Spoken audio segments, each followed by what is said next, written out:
Hello everybody, it's your boy, Big Brick here, and I don't normally do these types of videos where I discuss theories and things. I'm not really a news channel. However, I kind of want to because it sounds fun, and I like to sometimes just have a little bit of a discussion in this type of realm of the entity, and there's a new killer, and as a killer main diehard, I really want to get into it. So, as you may have seen or may not have seen it, there was a new teaser for a killer, and it had a little subtext that says, "Within darkness we are legion," or something like that.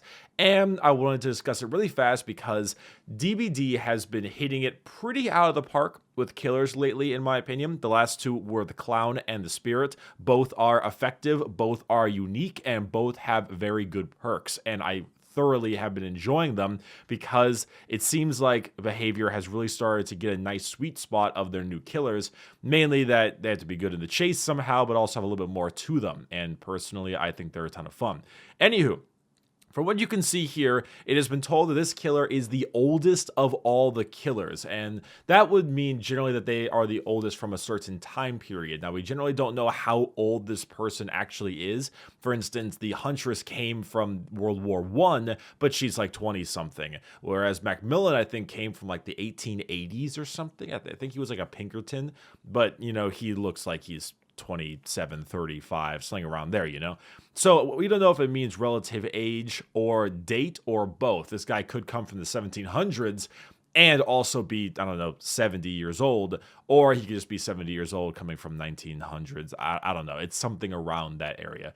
I'm actually not quite sure where Macmillan comes from, but that's a different story.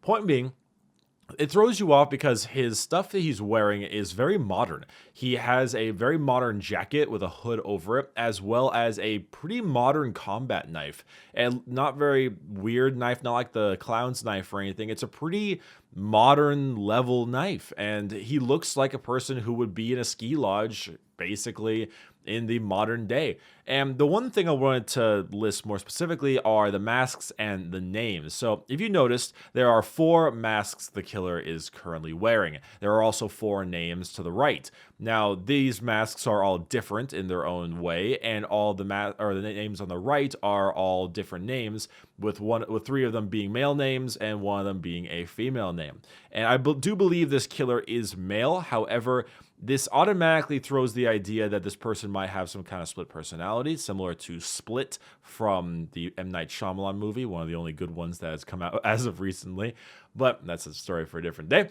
Now, a different kind of multiple personality is a little bit interesting. My first impression was that it could be a form switcher, where each different variant of the killer ends up becoming some upgrade. For instance, one of them has increased vault and break speed. One of them might have increased speed in general, but, you know, cools down. One of them might have some form of ability to, you know, carry survivors faster, things like that. That'd be a little bit boring, but that is a possibility. The other option is the fact that there are 4 survivors in the map, and I'm not sure if it's just it's just me, but the masks seem to kind of ascend in creepiness as they go on. Now, the first one is pretty damn frightening, of course, but it does seem very much like they are increasing in, I don't know how the best way to describe this, but in fright, in severity. Like, the first mask looks regular. The second has this big blood smear. The third one just looks like terrifying grit teeth. And the last one just looks like he's completely destroyed. It looks like it gets worse and worse and worse as time goes on.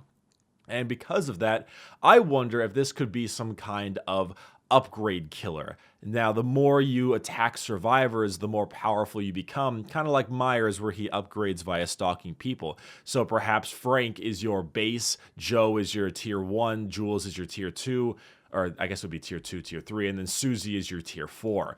Now, I don't really know if that would be a possibility, and I'm curious if they have different voice actors for different characters, if you get like palette stunned or something.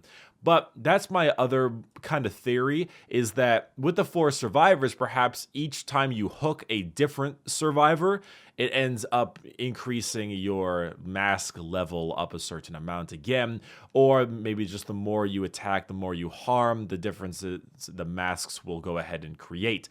Now, DBD has had a record, something that I personally don't like very much, but they do have a record of trying to solve in-game mechanics that are a problem with new killers. Gens were being done too fast, they created the pig. People were tunneling too much, they created something like make your choice so you could stay away from them and attack somebody else. Borrowed time was to help campers. Barbecue and chili was to help survivors that were just literally chilling right next to the hook after you hook somebody.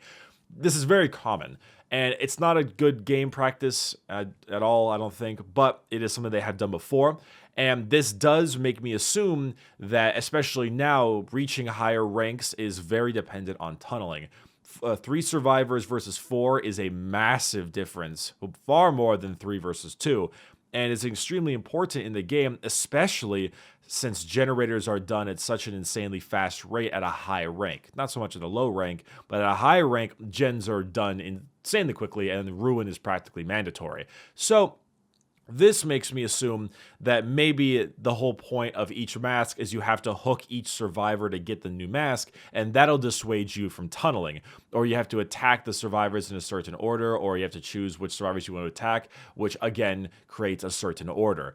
Now, that is something that isn't necessarily something I wouldn't do, but I am kind of curious to see what they can make from this kind of character. Long story short, The Clown and the Spirit were fantastic releases with great perks, fun maps, and overall just great killers. And I am very excited to see what this one will be, as we seem to be like a Snow Lodge map as well. Honestly, I have been very pleased with behavior and how they've been making Dead by Daylight lately. I think they've been really going in the right direction. And all we need now is some nice, I guess, optimization fixes, as well as adjustments to high-level gen speed, maybe some kind of early of the game adjustment, and we need to give survivors more blood points and more stealth options. Once we do that, I think DBD will be in the best place it's ever been, and we will have a pretty phenomenal game on our hands. So with that, thank you for watching, everybody. I will talk to you very soon. It has been Big Brick.